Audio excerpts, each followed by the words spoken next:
Hello बच्चों, अब हम बताएंगे आपको एग्जाम्पल 11 ऑफ 3.21। ठीक है, उससे पहले कई एग्जाम्पल हैं और बहुत बढ़िया इंपॉर्टेंट, सारे ही एग्जाम्पल बहुत इंपॉर्टेंट है, इंक्लूडिंग थ्योरम 1.4 जिसमें अंडर रूट 2 के बारे में था। ठीक है, इसलिए सारे देख लीजिएगा, एग्जाम में लगभग जरूर आते हैं।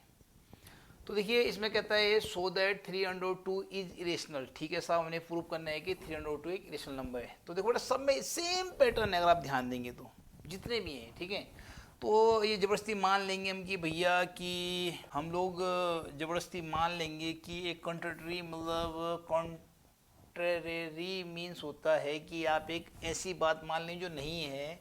हमने मान लिया कि 3/2 क्या है, एक रेशनल नंबर है। ठीक है साहब, ये कॉन्ट्रेरी बात हमने मान ली। वी कैन फाइंड को प्राइम ए एंड बी, और हमने मान लिया भैया ए और बी जो हैं को प्राइम हैं। ए और बी क्या हैं, को प्राइम, यानी इनमें कुछ भी कॉमन नहीं है और जब अपॉन में जीरो नहीं हो सकता, यानी कभी भी जो रेशनल नंबर होते हैं उनके अपॉन में जीरो नहीं होता है। ठीक है, और ए यानी ये ए अपॉन बी के बराबर है। ठीक हो गया, बहुत सुंदर बात है।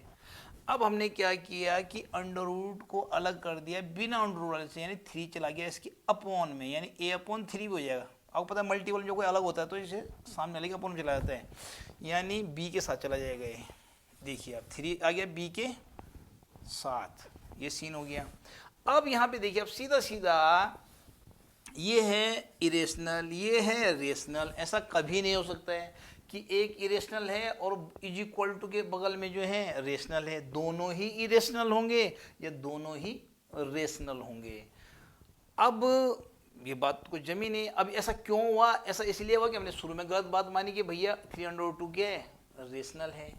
ठीक है, और इसीलिए ये जो कॉन्ट्राडिक्ट हुआ, ये जो विरोधाभास हुआ, इसलिए हुआ क्योंकि अंडर रूट इरेशनल है और यहाँ हमें लग रहा है कि ये रेशनल है, और जो कि असंभव है, जो कि क्या है, इम्पॉसिबल है। दोनों ही इरेशनल होंगे, दोनों ही रेशनल होंगे।